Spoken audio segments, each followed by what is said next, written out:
Hello প্রিয় দর্শক বন্ধুরা, আশা করছি আপনারা সকলেই ভালো আছেন এবং সুস্থ আছেন।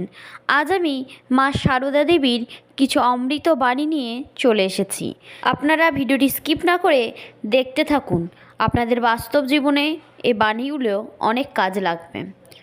মা সারদা দেবী বলেছেন, সৎসঙ্গে মেশো, ভালো হতে চেষ্টা করো, ক্রমে সব হবে।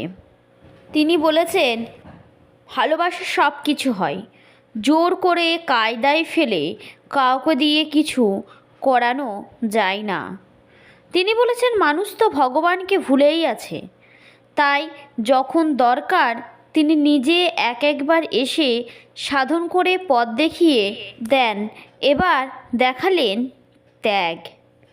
তিনি বলেছেন, আমি 17 মা, অ17 মা। তিনি বলেছেন, যে রাস্তায় তুমি চলছো, যদি দেখো সে রাস্তায় কেউ পড়ে গিয়েছে, তাকে তুমি তুলে দেবে।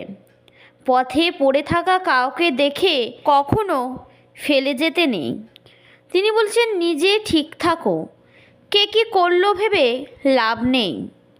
ভগবান সব জানেন, তার বিচারে কেউ ছাড় পায় না। তিনি বলেছেন, কখনো চুপচাপ বসে থেকো না, কিছু না কিছু কাজ করবে। একটা কিছু কাজ নিয়ে থাকতে হয়, নইলে অলস মনে নানা চিন্তায় সে ভিড় করে। তিনি বলেছেন, তুমি যখন খুব কঠিন পরিস্থিতির মধ্য দিয়ে যাচ্ছ, তখন থেমো না, চলতে থাকো, ভালো সময় তোমারও আসবে। মা সারদা দেবীর কয়েকটি বাণী শুনে আপনাদের কেমন লাগলো অবশ্যই কমেন্ট করে জানাবেন। আর যদি ভালো লেগে থাকে চ্যানেলটিকে সাবস্ক্রাইব করতে ভুলবেন না, লাইক শেয়ার করতে ভুলবেন না। আজকের আমার এই ছোট্ট ভিডিওটি এ পর্যন্তই থাকলো। আমি নেক্সট ভিডিও আপনাদের জন্য খুব শীঘ্রই নিয়ে আসব। ততক্ষণের জন্য আপনারা ভালো থাকবেন, সুস্থ থাকবেন।